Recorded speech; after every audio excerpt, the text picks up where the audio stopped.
Donc, bonjour à tout le monde, ravi d'être là et merci beaucoup Laura d'être là. Moi, je m'appelle Thibaut Gabriargues. J'ai cofondé un cabinet de conseil qui s'appelle Rivage.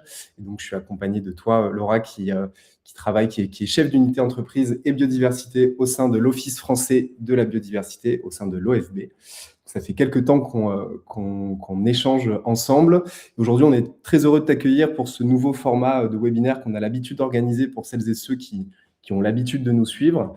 Et autour d'un format de webinaire qui est un format plutôt d'échange autour de ce grand sujet qui est la sortie du dernier rapport de l'IPBES, enfin de la première évaluation entreprise et biodiversité qui est sortie en février et produit par l'IPBES. Et on est ravis de t'accueillir aujourd'hui, Laura, parce que toi, tu as contribué aussi à sa création. Et donc, on est là ensemble pendant 1 heure pour parler de tout ça. Avant de rentrer dans le vif du sujet, et je te laisserai peut-être préciser un petit, si tu as envie de dire autre chose sur qui tu es, Laura, je te laisserai dire après, n'hésite pas. Mais je fais un petit instant auto-promo avant de rentrer dans le vif du sujet pour raconter un peu ce qu'on fait chez Rivage, pour celles et ceux qui nous découvrent aujourd'hui. Nous, donc, je l'ai dit, on a un cabinet de conseil spécialisé dans les enjeux de biodiversité. On a une mission qui est d'accélérer la prise en compte de la biodiversité dans l'économie.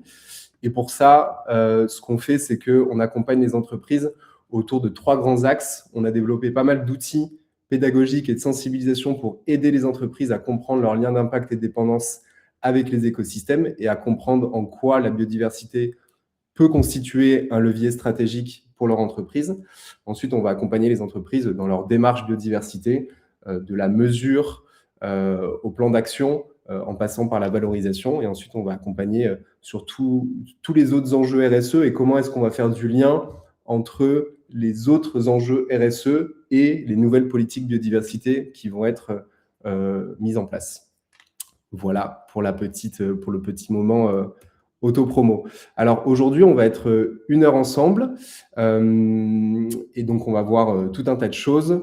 Au programme, donc on va parler évidemment de cette première évaluation entreprise et biodiversité qui est sortie en février. Et les différents points par lesquels on va passer, c'est ceux que vous voyez à l'écran. Toutes les entreprises aujourd'hui entretiennent, on va essayer de comprendre et de réaffirmer ce point que toutes les entreprises entretiennent des liens avec la biodiversité.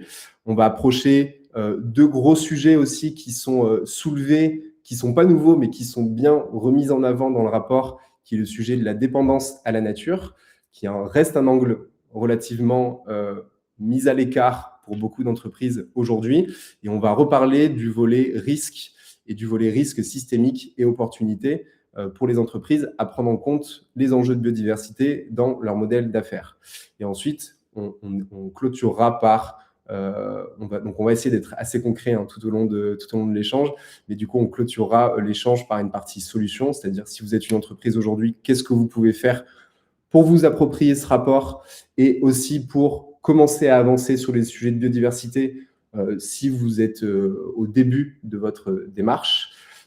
Et ensuite, on parlera aussi du rôle de l'Office français de la biodiversité, des prochaines actualités qui vont arriver courant de l'année 2026. La deuxième partie de l'année 2026 va être assez riche en événements, donc on parlera de tout ça. Et puis, on va se laisser un petit moment de questions-réponses à la fin. On va laisser 5-10 minutes. Donc voilà, si vous avez des questions, vous avez le chat à la droite de votre écran. Normalement, vous pouvez les poser tout au long de cette session. Si c'est pertinent, on les prendra en cours de discussion et sinon, on les récupérera à la fin et on essaiera de répondre à toutes ces questions. Alors, rentrons dans le vif du sujet. Donc, si vous êtes là, vous avez sûrement entendu parler donc, de la sortie de ce rapport et qui est de cette première évaluation entreprise et biodiversité de l'IPBES. Donc, c'est un rapport qui a été construit. Il y a eu une grande quantité d'experts de pays, tout un tas de sources qui ont été mobilisées pour construire ce rapport et qui nous dresse aujourd'hui l'état des lieux de la prise en compte de la biodiversité dans le monde économique. Il y a 2 chiffres qui sont assez parlants, qui sont assez Le premier qui est assez connu et qui était sorti dans des précédents rapports, c'est l'écart qui existe aujourd'hui entre les flux financiers qui vont vers la destruction de la nature, qui sont évalués à peu près 7 300 milliards de dollars, qui vont vers des activités qui détruisent volontairement ou involontairement la nature, versus un flux financier beaucoup moins important, qui est de 220 milliards de dollars, qui est adressé à la protection de la nature. Donc il y a un gap, un ratio de 33 pour 1, qui est aujourd'hui annoncé entre, d'un côté, les activités qui nuisent aux écosystèmes et de l'autre, les activités qui vont bénéficier aux écosystèmes. Ça, c'est un premier chiffre qui est assez important à retenir. Le deuxième chiffre qui est assez important, c'est qu'on parle d'entreprises et on se rend compte aujourd'hui que dans le monde, il y a moins de 1% des entreprises qui publient des rapports mentionnant leurs impacts de biodiversité. Donc, il y a encore tout à faire dans la prise en compte de ces enjeux. Et c'est pour ça que ce rapport est sorti, que cette évaluation est sortie. C'est pour ça qu'on en parle aujourd'hui aussi et qu'on fait cet événement aujourd'hui. Laura, donc c'est la première fois que l'IPBES y consacre une évolution entière au rôle de l'économie et des entreprises, au rôle de la biodiversité dans l'économie et les entreprises. Je vais commencer par te poser cette première question. Selon toi, en quoi cette évaluation a dit quelque chose de nouveau par rapport à ce qu'on savait déjà, et qu'est-ce que ça apporte de nouveau par rapport à la connaissance qu'on avait déjà? Oui, d'abord, bonjour tout le monde et merci beaucoup pour l'invitation. En fait, ce rapport, enfin là, c'est surtout le résumé pour décideurs qui est sorti, donc qui retient vraiment les messages clés du gros rapport scientifique qui va sortir là dans quelques mois. Il présente des éléments que nous, on porte depuis un certain nombre d'années déjà à l'OFB et pour la communauté d'acteurs qui travaillent sur les relations entreprises et biodiversité, c'est-à-dire de vraiment réaffirmer le lien d'impact et de dépendance entre les entreprises et la biodiversité, avec aussi le message fort que l'ensemble des entreprises, quel que soit leur secteur d'activité, sont dépendantes d'une biodiversité en bonne santé.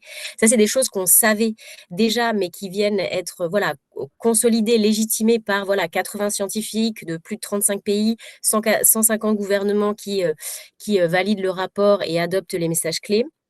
Donc ça, ce n'est pas forcément des éléments nouveaux, mais ça reste important aujourd'hui de les réaffirmer et de se dire, voilà, la légitimité de ce sujet-là, quoi. La nouveauté, parce qu'en fait, ce rapport, avant tout, c'était parce que le LIBES fait différents types de rapports, et des rapports régionaux, des rapports thématiques. Là, c'était un rapport méthodologique, c'est-à-dire que l'objectif aussi et la finalité de cette étude, c'était de pouvoir faire une analyse des différentes méthodes et les différentes approches méthodologiques d'évaluation des impacts et dépendances des entreprises. Et donc, en fait, ce qui est intéressant, c'est que pour la première fois, des scientifiques, du coup, ont analysé aujourd'hui les méthodes qui étaient utilisées par les entreprises pour analyser leur impact et dépendance, les méthodes qui étaient disponibles, développées ou en cours de développement, pour essayer de voir dans quelle mesure, quelle méthode était pertinente et pour quelle finalité. Et en fait, dans le résumé pour décideurs, vous retrouverez un tableau synthétique qui est assez bien fait, qui permet justement de voir en fonction de ce que vous cherchez à analyser et du niveau de décision, quel outil et quelle approche méthodologique il faut suivre. Et après, le deuxième élément pour moi qui est très important, c'est que ce rapport, il réaffirme vraiment le rôle fondamental que peut jouer l'entreprise pour, être actrice des changements nécessaires, puisque quand même le rapport met l'accent sur le fait qu'aujourd'hui, en effet, on parle beaucoup d'extinction de la biodiversité, mais finalement, l'érosion de la biodiversité remet en cause le développement des activités économiques elles-mêmes. Et du coup, par rapport à ça, l'entreprise a un rôle fondamental évidemment à jouer, mais il identifie aussi l'ensemble des autres acteurs qui peuvent jouer un rôle pour créer des conditions favorables à ces changements, pour que les entreprises deviennent vraiment des actrices positives du changement.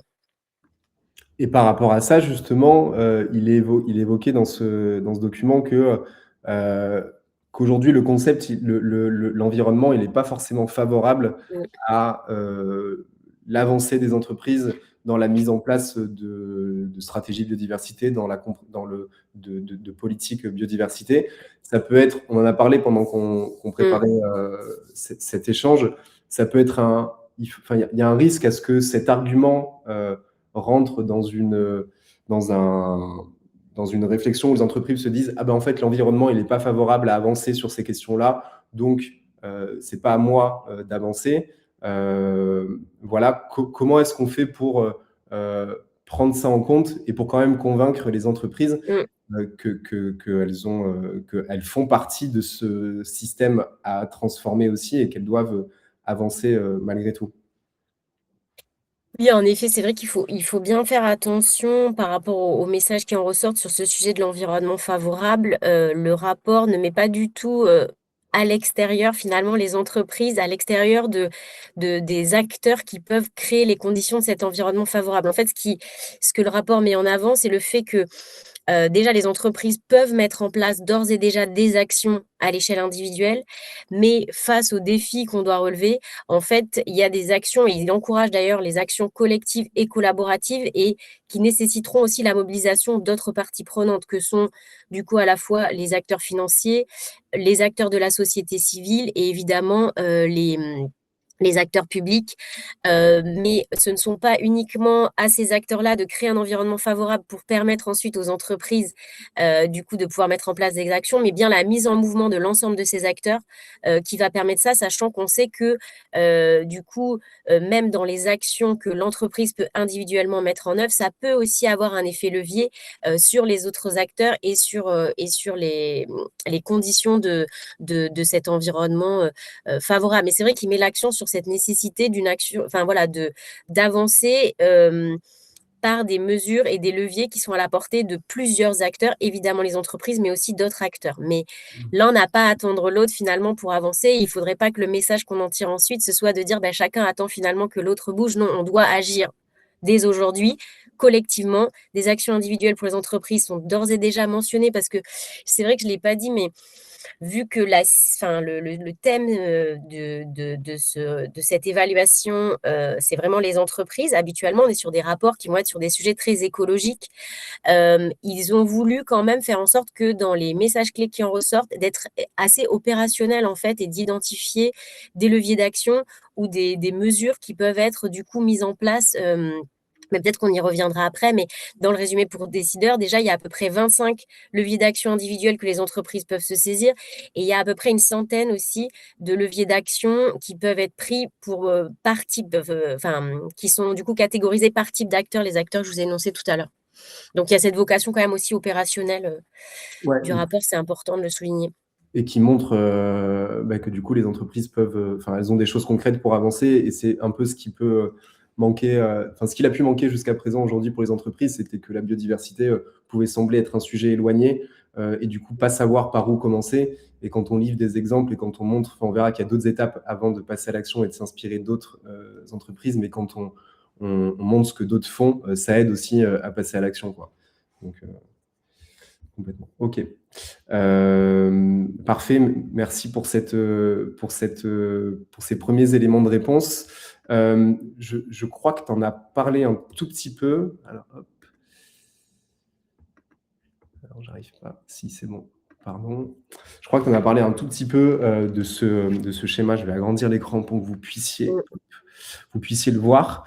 Donc ça, ce schéma, hein, c'est le schéma qui résume les grandes idées qui sont posées dans cette évaluation. Hein, c'est une mise en contexte, c'est un des premiers schémas qui est abordé d'ailleurs dans cette évaluation. Il illustre à lui seul comment les entreprises, on parle de dépendance, sur la gauche, on parle d'impact sur la droite.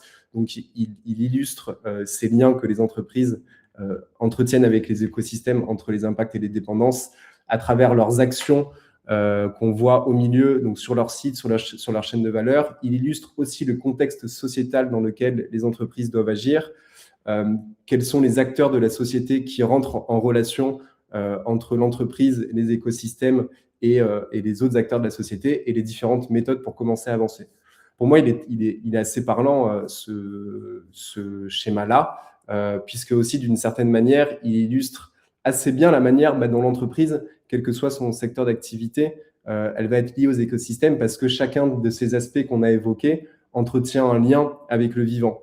chacun des acteurs vont avoir des liens avec les écosystèmes, que ce soit les acteurs publics et les collectivités, quand on va parler d'ancrage territorial, les entreprises sur sa chaîne de valeur vont avoir des liens plus ou moins forts avec les écosystèmes.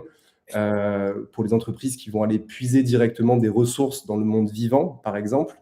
Donc, on a ces liens qui existent là. On parle d'impact et de dépendance. Donc, impact et dépendance, on est complètement sur le lien avec les écosystèmes.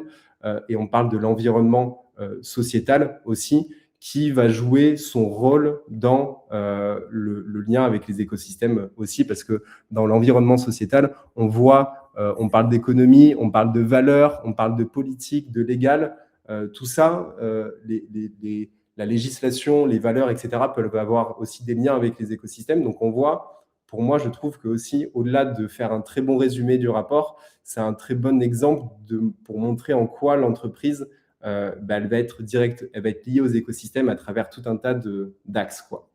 Moi, c'est ce que m'évoque ce schéma. Peut-être que si tu as envie de rebondir, peut-être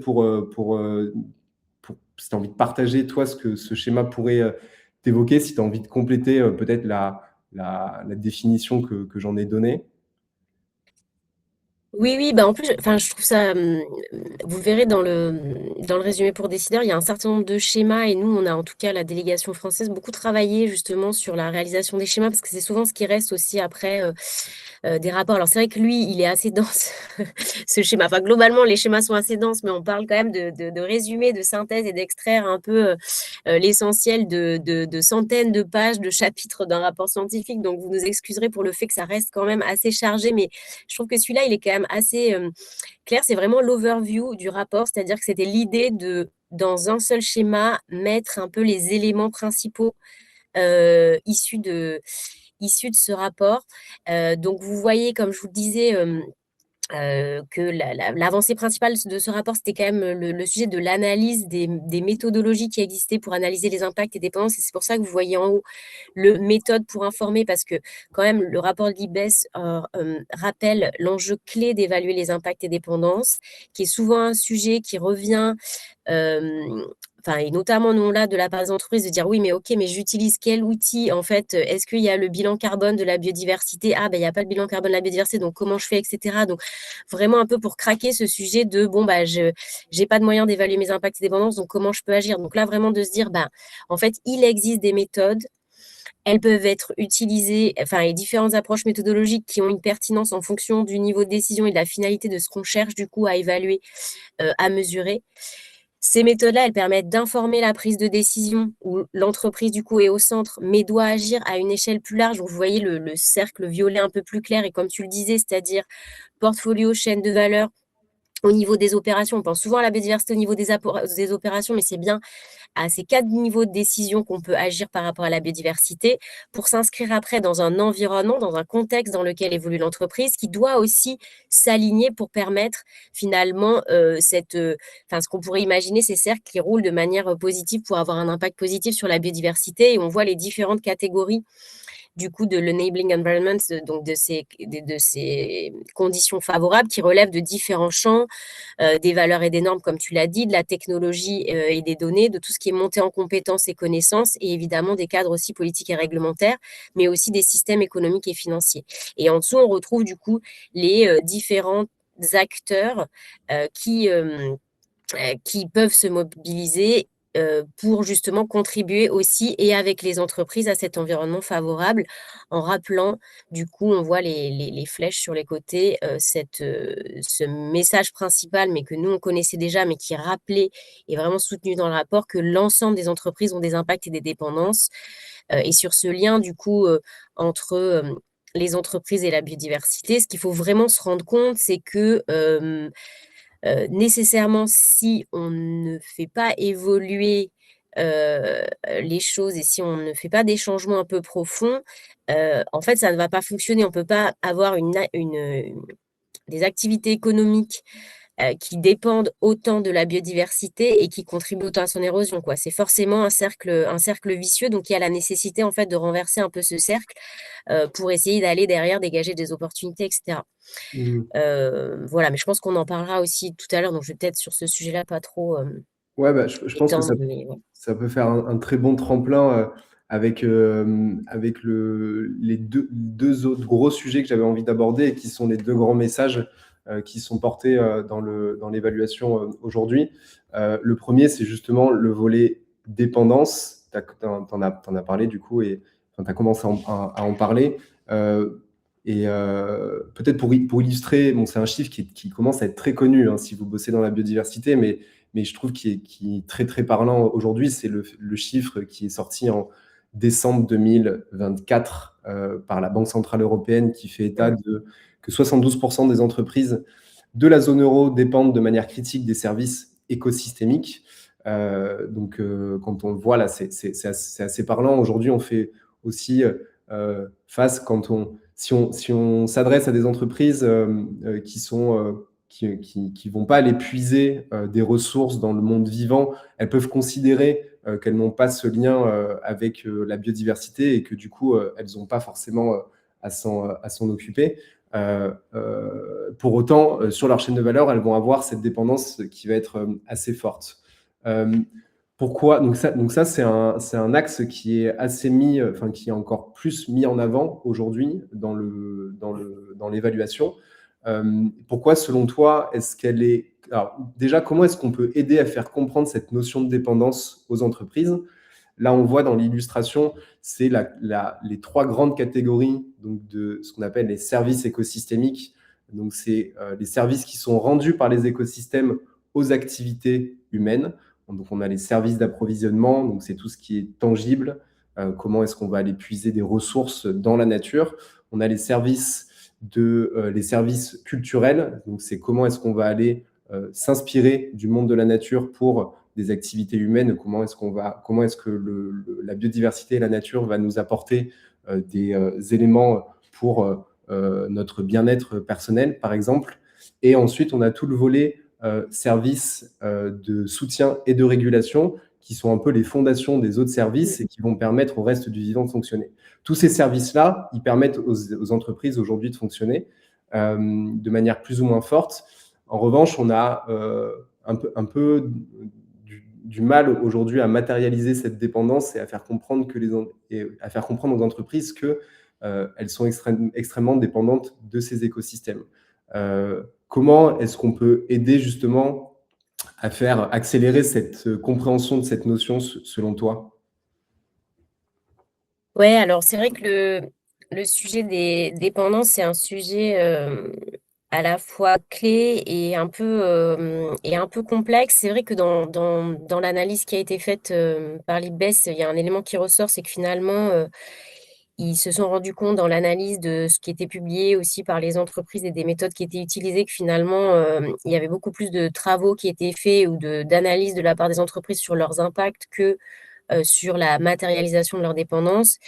De manière générale aussi, il y a quand même un vrai sujet et angle mort sur du coup la prise en compte de la biodiversité dans l'analyse de double matérialité et se rendre compte que finalement la biodiversité est un enjeu matériel pour un grand nombre d'activités, enfin notamment, enfin, aujourd'hui je pense que c'est assez bien, enfin c'est plutôt voilà, bien envisagé et considéré par l'ensemble des secteurs d'activité qui ont un amont agricole parce qu'ils ont fait face finalement à des risques, parce qu'ils identifient en fait finalement vraiment les risques liés du coup à la dépendance à des matières premières issues du vivant. Donc ça, c'est la catégorie de services dont tu parlais, c'est-à-dire les services matériels.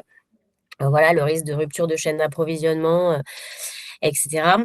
Sur la partie après non matérielle et puis la partie de services de soutien et de régulation, ça en fait c'est quelque chose qui est un peu complexe, je pense à appréhender du point de vue d'une entreprise. Mais en même temps, c'est ce qui génère aussi ce qu'on appelle aussi les risques systémiques en fait, puisque du coup, l'érosion de la biodiversité, aujourd'hui, représente aussi une menace, par exemple, sur la santé, la sécurité alimentaire et donc sur enfin, représente du coup un risque un peu du coup systémique qui pourrait aussi, qui entraîne aussi une menace vis-à-vis de la stabilité financière, du bien-être humain et du système économique en fait dans son ensemble. Le sujet, c'est qu'en fait, pendant très longtemps aussi sur les dépendances, il y a eu des analyses qui ont été faites, il y a eu des tentatives du coup de pouvoir évaluer économiquement finalement ce que les services écosystémiques apportent aux sociétés et notamment au développement économique. Donc, on a chiffré la pollinisation, qu'est-ce que ça coûterait de devoir, si on n'avait plus le service de pollinisation par les pollinisateurs, par exemple, etc. Mais en fait, ça nous donne des chiffres hyper macro.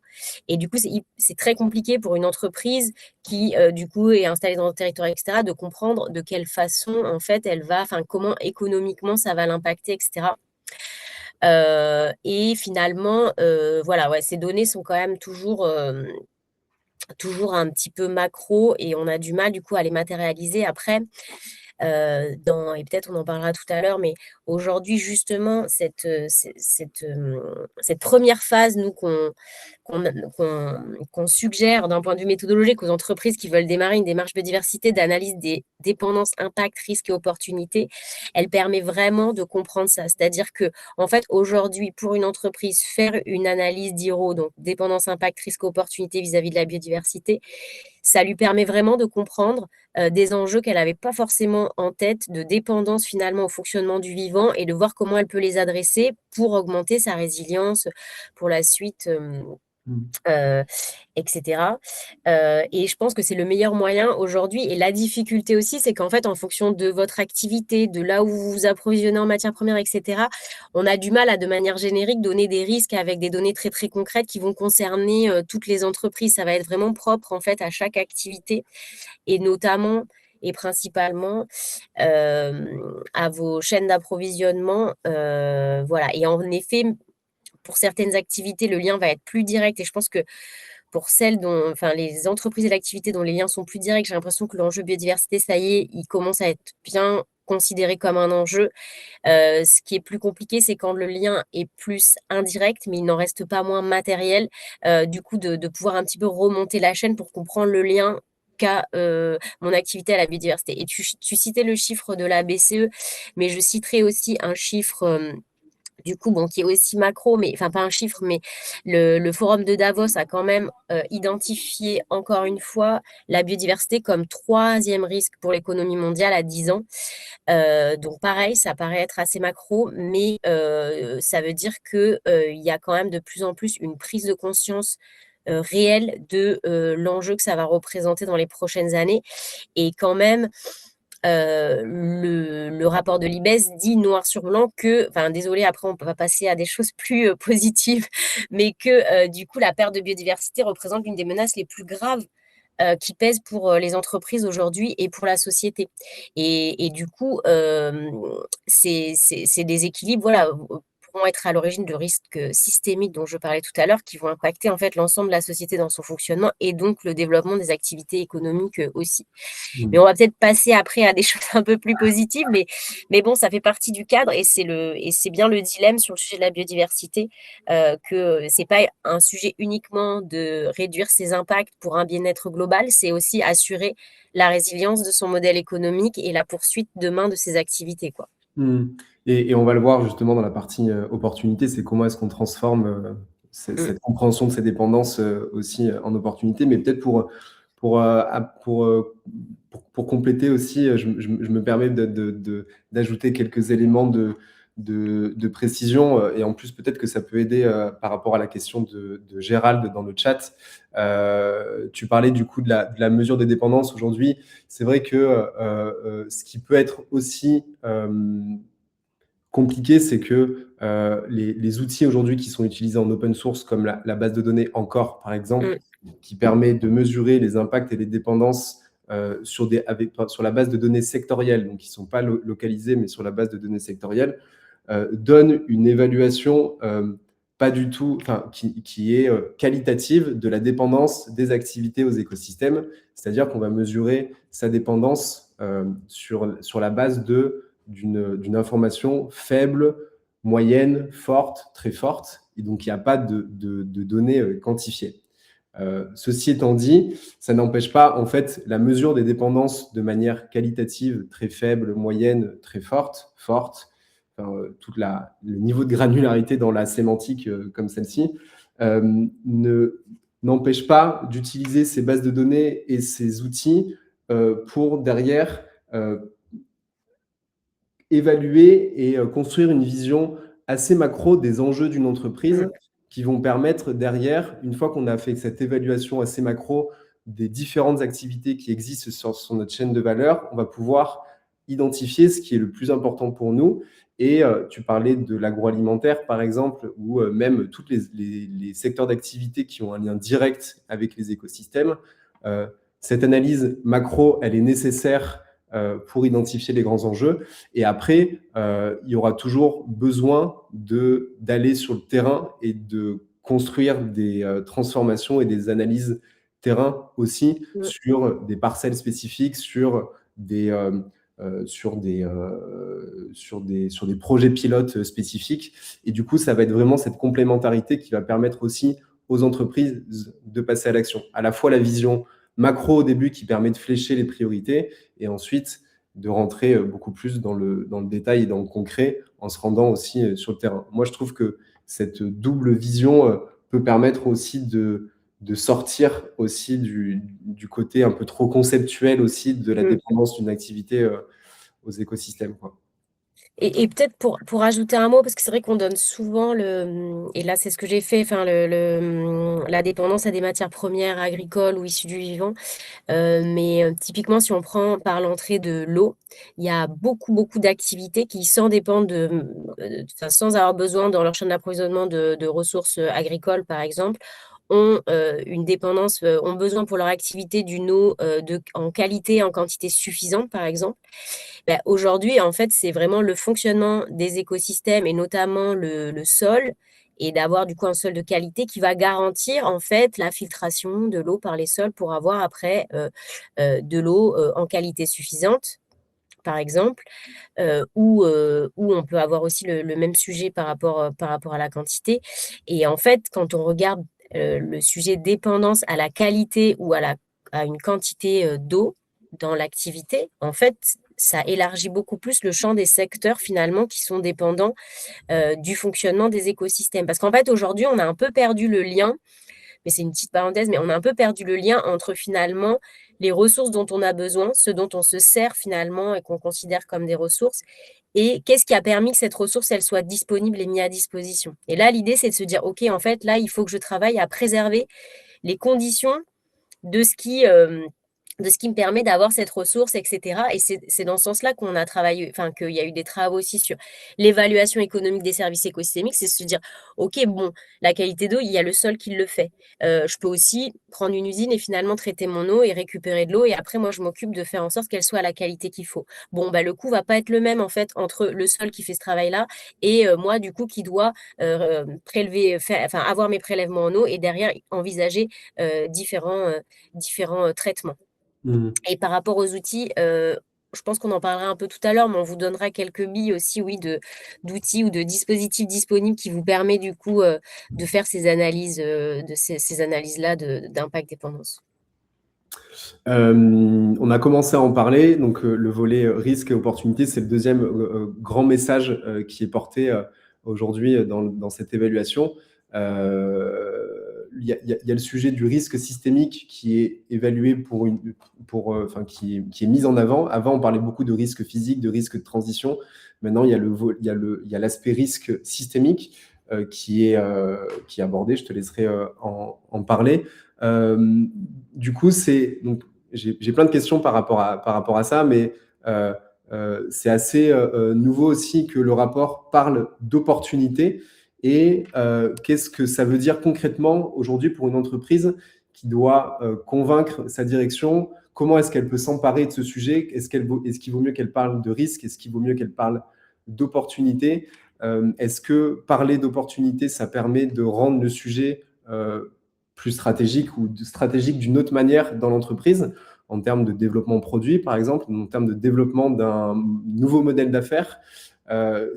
Quelle est la vision? Il y a plein de questions, pardon, je me rends compte que je te pose des questions en une, mais Mais c'est quoi ta vision, toi, par rapport à ça? Mm. Déjà, au volet, par rapport au risque systémique et ensuite par rapport à l'accent qui est mis sur le volet opportunité et comment est-ce qu'on peut s'appuyer dessus pour avancer? Oui, alors je voyais d'ailleurs, dans les questions, il y a quelqu'un qui demande qu'on mette l'image en plus grand pour voir, parce que c'est vrai que le Ouais, schéma, du coup, apparaît un peu petit, donc on peut complètement. peut-être le mettre en plus gros. Et je pense que ça rejoint une question aussi qui a été posée là sur finalement l'équivalence entre dépendance et risque. Bah, en fait, oui, c'est-à-dire que euh, enfin, oui, toute dépendance finalement représente un risque dans le sens où, enfin, si du coup la dépendance en question à un service écosystémique, si le service écosystémique est menacé. Si finalement l'écosystème dont vous dépendez, enfin qui produit la ressource dont votre activité dépend, est en bonne santé et fonctionne très bien, en fait, l'enjeu, ça va être plutôt du coup de maintenir les conditions de ce bon fonctionnement pour pouvoir continuer votre activité. Et tant que l'écosystème lié à votre ressource n'est pas menacé, ça ne représente pas forcément un risque directement. Mais en fait, et tu en parlais tout à l'heure, Thibaut, sur du coup, donc en effet, on est sur des approches qualitatives sur les dépendances, mais même sur l'analyse macro aussi des impacts au début. L'idée, c'est vraiment d'identifier là où il y a où le niveau de dépendance est faible à jusqu'à très élevé, puisque en fait, derrière, sur l'ensemble de vos dépendances très élevées par rapport à votre activité, euh, voilà, oui, toutes ne vont pas forcément du coup être menacées, mais toutes peuvent être analysées en termes de risques et opportunités. Et là, c'est pour revenir à ta question, pardon, parce que je me suis un peu, en lisant aussi les questions, je me suis un peu perdue. Mais du coup, en fait, oui, aujourd'hui, on essaye de plus en plus de parler aussi d'opportunités. C'est vrai que l'accent est mis dans le rapport sur la dimension des opportunités, mais en fait, une opportunité, c'est avant tout la bonne gestion d'un risque. Vous voyez là dans le schéma, par exemple, ils vont parler du coup du renforcement de la résilience de l'entreprise. En fait, le fait de gérer un risque physique ou de transition, forcément, ça augmente la résilience du coup de votre activité. Risque physique, j'en ai parlé tout à l'heure, on parle à un moment donné, rupture d'une chaîne d'approvisionnement parce qu'on n'a plus la matière première ou parce qu'elle se raréfie et que donc, du coup, on a des coûts de production qui explosent et donc du coup, derrière, qui a un impact sur l'ensemble de la chaîne. Risque de transition, on en a peut-être un peu moins parlé, je pense que vous êtes peut-être familier avec, mais c'est quand même assez intéressant. C'est se dire que l'ensemble des parties prenantes aujourd'hui ont des attentes qui évoluent sur ces sujets-là, que ce soit en matière réglementaire. Alors là, c'est sûr qu'à l'échelle des 2 dernières années, on peut se demander où on va, mais si on regarde à 10 ans, globalement, quand même, la réglementation environnementale et la prise en compte de la biodiversité évoluent. On a aussi le sujet des attentes des consommateurs et des clients. Et finalement, aujourd'hui, on se rend compte que beaucoup d'entreprises qui, par exemple, ont entendu parler du zéro artificialisation nette en France et ont commencé déjà à intégrer des mesures par rapport à ce sujet-là, ben, finalement, elles étaient prêtes au moment où la réglementation va évoluer dans ce sens-là, etc. Et donc, en fait, pour elles, c'est une opportunité là où leurs concurrents vont avoir des sujets. Je ne sais pas pourquoi j'ai utilisé cet exemple-là, c'est peut-être pas le plus parlant, mais parce que dans une table ronde récemment, ce sujet avait été mis en avant comme un enjeu pour une entreprise qui disait, bah, nous, ça nous a vraiment permis du coup d'être en anticipation réglementaire. Aujourd'hui, intégrer la biodiversité, vu là le contexte et le panorama un peu dramatique qui est dressé, enfin, dans le cadre de ce rapport, se saisir de ces sujets-là, intégrer, enfin voilà, c'est à la fois la résilience de son modèle économique, mais c'est aussi anticiper les évolutions réglementaires du coup sur le sujet. Et après, sur le risque systémique, là, ils en parlent pas mal dans le rapport parce que c'est quelque chose qui est plus difficile, je pense, à se figurer parce que ça va être vraiment le fait que aujourd'hui, en fait, les impacts que vont avoir les différentes activités vont avoir des effets un peu cumulatifs qui font que ça pourra être aussi à l'origine de risques et de crises plutôt, pardon, un peu systémiques qui vont que ce soit dans le domaine de la santé, de la sécurité alimentaire, j'en parlais tout à l'heure, ou même au niveau de la stabilité financière, qui vont du coup nécessairement avoir aussi un impact fort sur les activités économiques. Enfin, quand on voit par exemple la crise du Covid, l'impact que ça a pu avoir d'un point de vue économique, on parle de ce type de risque systémique-là. Mmh. Et donc, en fait, aujourd'hui, pour les entreprises, finalement, identifier, comprendre la relation qu'a leur activité économique avec la biodiversité, où sont les points de dépense, où sont les principaux impacts et comment elle peut agir dessus, ben, finalement, c'est saisir un certain nombre d'opportunités, d'anticipation réglementaire, de résilience de son modèle, de sécurisation de matières premières, etc., etc. Il y a des enjeux aussi évidemment liés à l'image. Tout à l'heure, on en parlait, la BCE sort un rapport, parce que nous, l'OFB, quand depuis 10 ans, on va dire, enfin, le premier forum de diversité économique en 2016, on dit bah, toutes les entreprises ont des impacts et des dépendances et il y a des risques. Attention, bon, on est l'Office français de la biodiversité.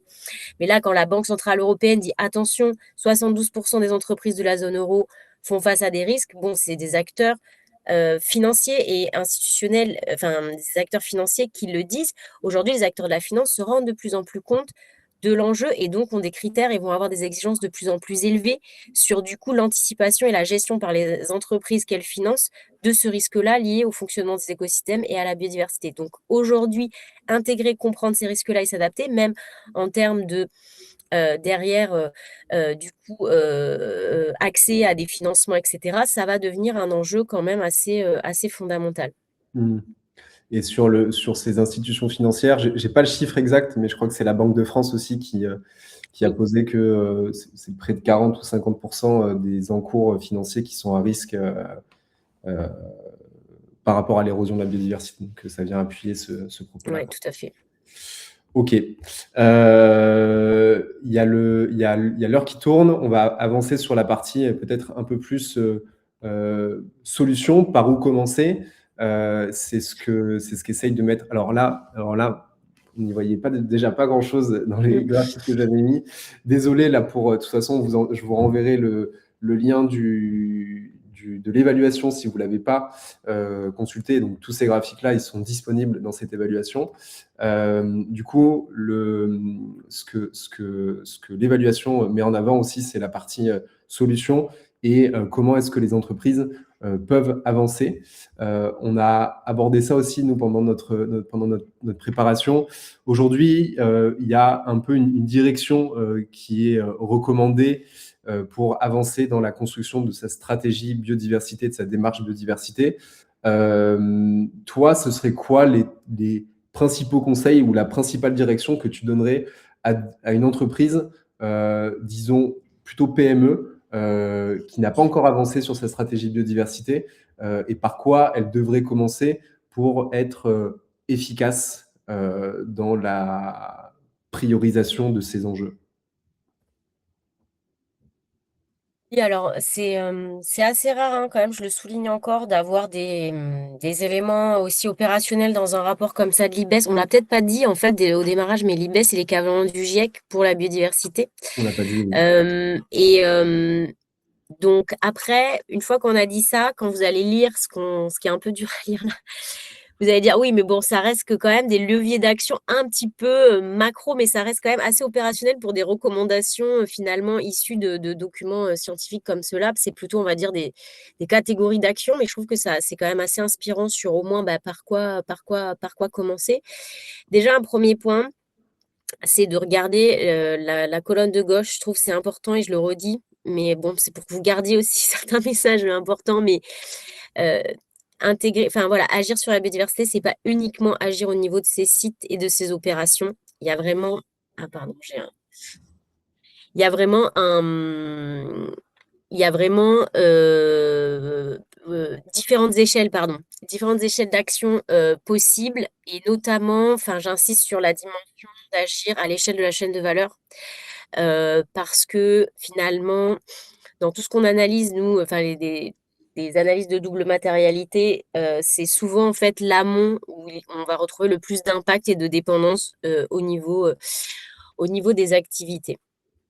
Moi, je pense que la première étape quand même, et ça le rapport le souligne, c'est de pouvoir analyser, voilà, analyser et comprendre les relations entre son activité et la biodiversité, donc ces analyses impact-dépendance. Ensuite, la biodiversité, c'est un sujet qui quand même, en entrée en la matière, paraît souvent un peu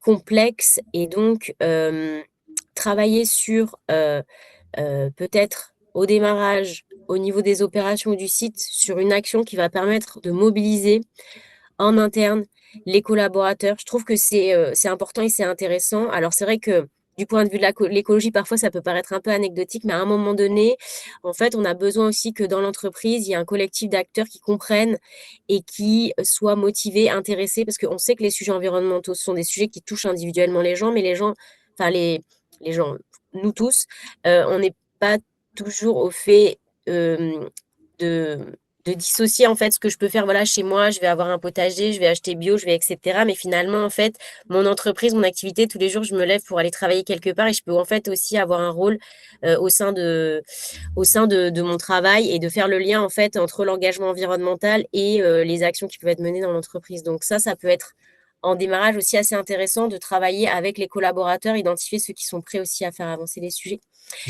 Et ensuite, et bon, c'est une des actions qui est identifiée dans la partie corporate, mais de pouvoir du coup construire et fixer des actions un peu clés et qui soient claires et mesurables, c'est assez fondamental. En fait, sur la biodiversité, vous allez me dire, mais il n'y a pas d'indicateur unique, etc. Une fois que vous allez faire votre analyse dépendance, impact, risque, opportunité, vous allez identifier les enjeux. Par exemple, tout à l'heure, je disais la qualité de l'eau.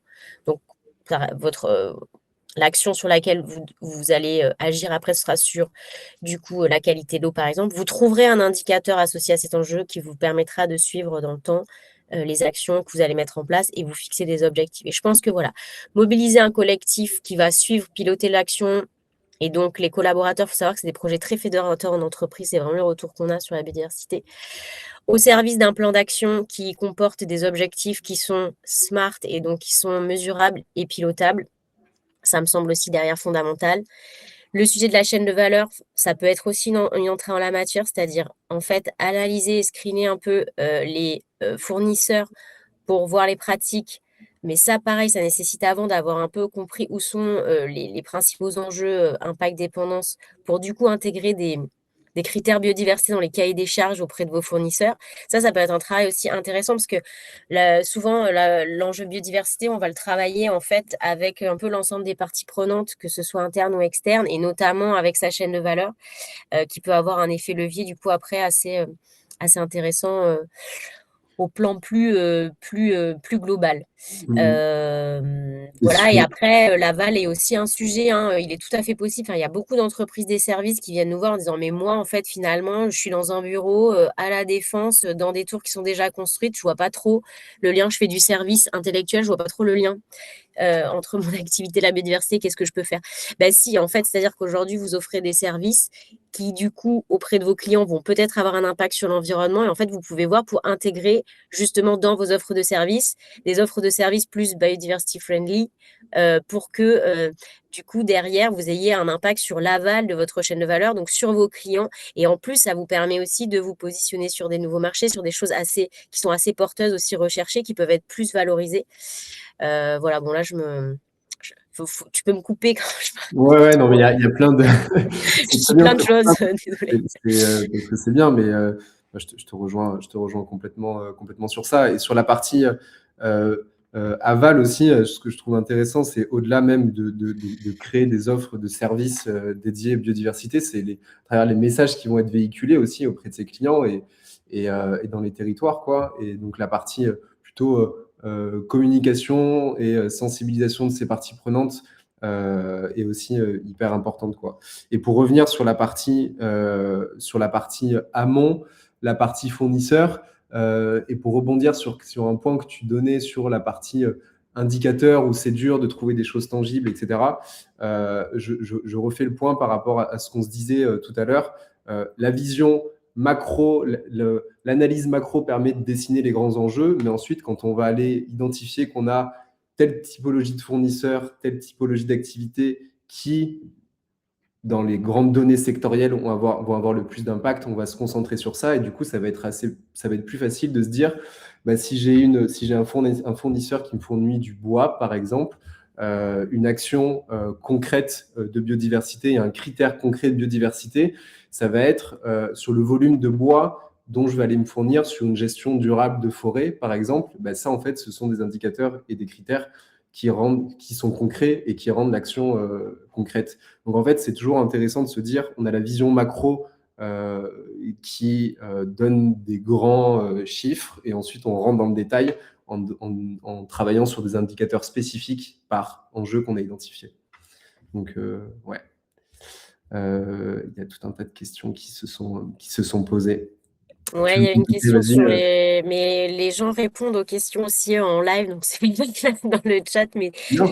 sur du coup les bases de données publiques. Et en effet, je pense qu'encore c'est quand même une bonne base de données. Alors ça va pas vous lister par rapport à vos fournisseurs, du coup ça va pas screener vos fournisseurs, mais par contre ça va vous permettre d'avoir un screening un peu de où sont vos principaux impacts par rapport à vos activités. Il y a des données, du coup des données génériques sectorielles qui peuvent être du coup accessibles, et après à vous d'aller interroger derrière en fait si vous, voilà, les pratiques finalement de vos fournisseurs du coup sur le sujet. Et du coup ça me permet de faire une petite parenthèse, mais on allait en parler de toute façon après. C'est vrai qu'il y a cette demande quand même de se dire ok, bon, je veux faire évoluer mon cahier des charges, mais finalement c'est quoi les pratiques à encourager, comment je fais évoluer finalement les pratiques de mes fournisseurs, etc.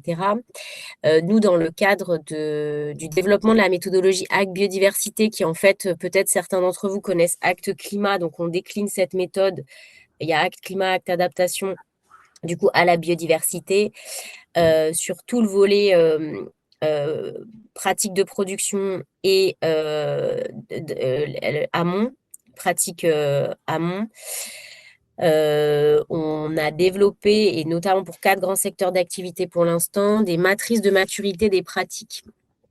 Donc la méthodologie, je pense qu'elle sera pas elle va sortir là très prochainement, là, mi-mai, au niveau générique, puis sur tout ce qui est agri-agro et ENR. Pour les autres secteurs, ça sortira un petit peu plus tard. Mais en fait, elle va permettre du coup, et notamment je pense à agri-agro, parce qu'il y a un volet forêt, parce que la question était sur le bois par exemple, du coup d'identifier en fait par rapport aux enjeux principaux, les différentes pratiques, et avec en fait un degré de 5 niveaux de maturité.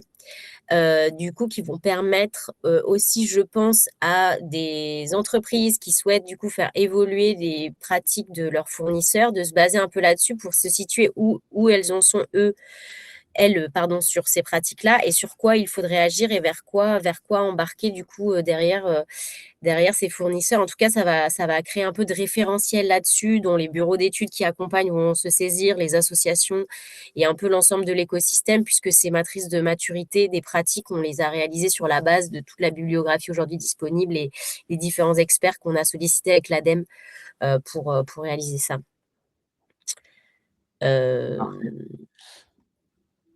Je lis les questions en même temps, mais c'est peut-être à toi plutôt de lire les questions. Non, vas-y. Désolée. Entre libre de les lire et de les prendre si tu veux. Mais peut-être, je vois que l'heure tourne un petit peu. Peut-être on reprendra les questions à la fin. Si tu veux compléter un peu par vous, quel est votre rôle au sein de l'OFB?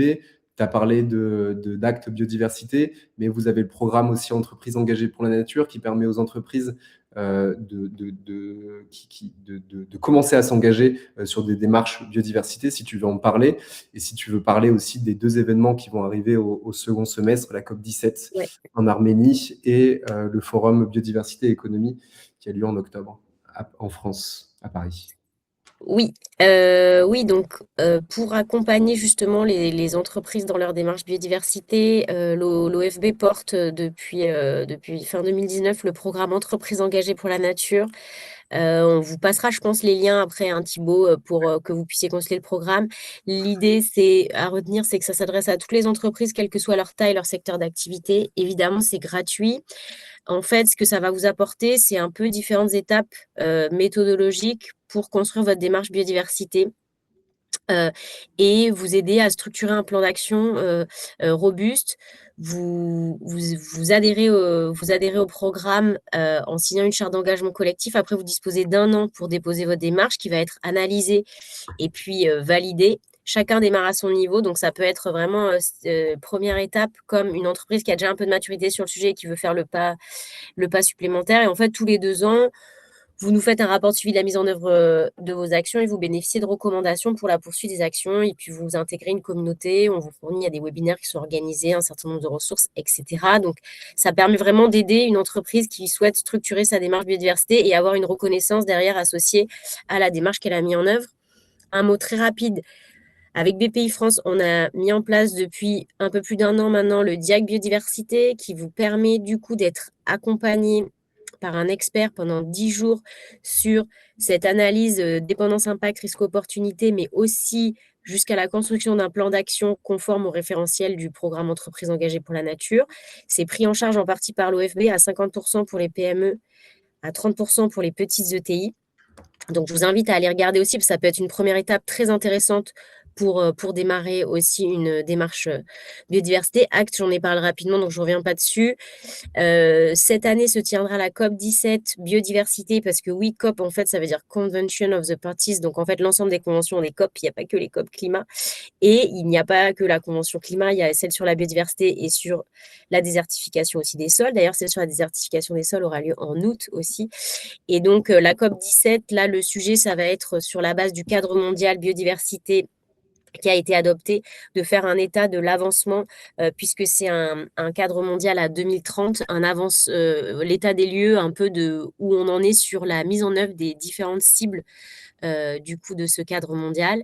Et nous, donc, on organise tous les 2 ans, l'OFB, avec ses partenaires, le Forum Biodiversité Économie, qui du coup se tiendra le 3 et 4 novembre, pardon. C'est vrai que ça a été en octobre, 3 et 4 novembre à la Villette à Paris, et qui va réunir du coup, qui cible vraiment les entreprises et l'ensemble de l'écosystème des acteurs qui les accompagnent, que ce soit les bureaux d'études conseils, les associations, les acteurs institutionnels, du coup pour parler de tous ces sujets, tout ce que le rapport IBES va apporter, des partages d'expériences, des présentations d'outils, d'initiatives à rejoindre. C'est un temps fort pour nous de la mobilisation des entreprises, on vous invite à y aller, c'est gratuit également. Je crois que c'est tout par rapport aux questions que tu me Ouais, posais. Pour faire un très c'est bien. rapide, je vois l'heure aussi. C'est bien, on va peut-être déborder de 2-3 minutes, c'est pas trop grave, mais enfin, si tu peux rester aussi. Oui, oui. Je prends, du coup, merci beaucoup. Je vais prendre quelques questions, un peu dans le sens qui me viennent là. Il y a Olivier qui a posé une question. Au-delà d'identifier les impacts et dépendances directes, l'IPBES préconise-t-il d'agir aussi sur les hotspots de biodiversité qui sont par définition d'importance mondiale, espèces endémiques, etc., etc. Même si ces hotspots ne font pas partie de la chaîne de valeur des entreprises, ni amont ni aval. Donc, dans des logiques plutôt de préservation, ça peut être aussi des logiques Oui. aval, notamment si on est proche d'un hotspot, même si ça ne fait pas forcément partie de sa chaîne de valeur. C'est des choses qui sont préconisées. Alors, ça, c'est quelque chose qui est quand même plus lié, je dirais, à la COP 17 au final et au cadre mondial pour la biodiversité. Lors de la précédente COP, ils ont identifié en fait le montant des flux financiers nécessaires du coup pour la préservation et la restauration des écosystèmes. Il faut savoir que le cadre mondial fixe 30% de préservation d'écosystèmes et 30% de restauration d'écosystèmes dégradés. Et donc, pour répondre à cet objectif et cette cible-là, il y a un sujet hyper important de mobilisation des flux financiers, qu'ils soient publics ou privés. Alors, c'est vrai que c'est moins au cœur du rapport de l'IBES, parce que c'est vrai que le rapport de l'IBES, c'était vraiment sur le lien entre les activités et l'entreprise. Donc, on est vraiment sur des approches d'insetting et de chaîne de valeur et d'agir au sein de la chaîne de valeur.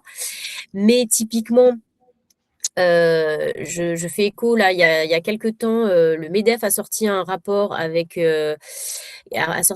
justement sur le financement de la biodiversité. Et en fait, eux, ils intègrent aussi le fait que finalement, aujourd'hui, agir dans sa chaîne de valeur positivement pour restaurer et préserver des écosystèmes, c'est aussi contribuer aux flux financiers qui vont être nécessaires pour répondre aux objectifs du cadre mondial.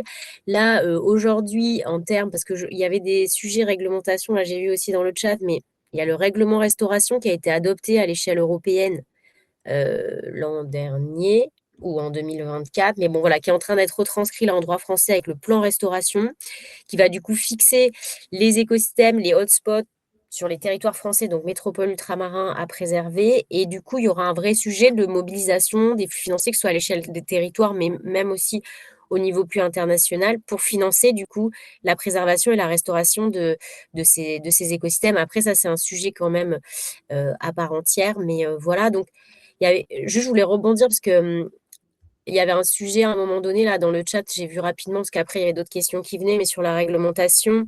En effet, la réglementation est quand même un moteur assez fort. Aujourd'hui, quand même, tout ce qui a été construit autour de l'ESRS 4 dans le cadre de la CSRD fixe un certain nombre de lignes directrices qui peuvent être du coup pris en compte volontairement. Moi, j'invite finalement à intégrer ces référentiels-là aussi, peut-être progressivement, mais parce que en fait, la réglementation sur ces sujets-là, elle va évoluer. Et aujourd'hui, si ça ne viendra pas de l'Union européenne, ça viendra demain des acteurs de la finance et des acteurs financiers. Aujourd'hui, les acteurs financiers, c'est les principaux acteurs qui se saisissent du sujet de la biodiversité. Assurance et financeurs. Donc, du coup, je pense que ça, c'est aussi un moteur quand même assez fort parce que eux ont commencé à analyser et font des analyses un peu de portefeuille d'actifs, d'empreintes, etc. et sont assez en avance sur ces sujets-là. Alors, peut-être pas tous, mais quand même une bonne partie, et notamment la BCE, Banque de France, comme on disait, qui ont des travaux assez importants sur le sujet. Donc, Et à ce voilà. titre-là, moi, je vous invite à regarder, même au-delà du volet financier, c'est tout ce qui est produit par la TNFD et qui Oui, on en propose a aussi parlé. une méthode de travail, une méthode d'avancer sur les enjeux qui est globalement similaire aux autres, quoi. Il y a une partie compréhension, évaluation, action, mesure et suivi, mais qui a surtout sur leur site, ils ont beaucoup de guides sectoriels qui permettent de donner tout un tas d'exemples de risques, d'opportunités par secteur et d'exemples d'actions par secteur.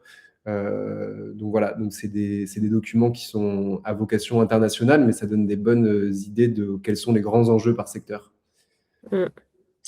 Et peut-être une info que j'ai oubliée, mais je pense que c'est important, c'est que du coup, surtout pour les PME, voire les TPE, c'est que du coup, à l'échelle régionale, vous avez dans quasiment toutes les régions de France les agences régionales de la biodiversité qui sont vraiment un point d'entrée aussi, qui mettent en place des dynamiques pour les entreprises à l'échelle territoriale, que ce soit de sensibilisation, d'accompagnement au programme entreprises engagées pour la nature ou des visites de sites, la création de communautés d'acteurs, d'échanges entre pairs. Donc, je vous invite à aller voir aussi dans votre région les agences régionales de la biodiversité. Si vous n'êtes pas en Aura ou en Pays de la Loire, il y en aura a priori. Bon, dans les territoires ultramarins, il n'y en a que sur la moitié pour l'instant. Mais voilà, parce que je pense qu'il peut y avoir des choses sur votre territoire et possibilité de rencontrer d'autres acteurs. Je pense que dans la biodiversité, le sujet d'échanger avec d'autres acteurs qui intègrent le sujet, qui partagent leur expérience, ça peut être aussi hyper intéressant pour engager une action. Et voilà. Parfait. Merci beaucoup, Laura. On arrive à la fin. Merci à tout le monde pour vos questions. Merci beaucoup, Laura. On va vous envoyer cet après-midi par mail les quelques liens dont on vous a parlé, le rapport d'évaluation dont on a parlé. On avait fait un petit résumé chez Rivage aussi qu'on vous partagera. Là, je vous partage dans le chat aussi les liens pour nous suivre, nos actualités. On fait souvent des webinaires, on parle souvent de biodiversité puisque c'est notre métier. Et donc, si vous voulez vous inspirer à avoir des documents d'exemples, de recommandations, etc., n'hésitez pas à nous suivre. Merci beaucoup. Et puis Laura, je ferai suivre aussi les documents, les différents documents d'entreprises engagées pour la nature et du Diac Biodiv dans le mail cet après-midi. Super. Ben, merci beaucoup pour l'invitation et puis merci pour votre écoute en espérant qu'on vous aura convaincu de vous lancer dans une démarche prochainement. Merci à tout Et le qu'on vous monde. retrouvera au Forum Biodiversité Économie aussi peut-être. Voilà, c'est ça, on l'espère. Merci à tout le monde, très bonne journée et puis à bientôt.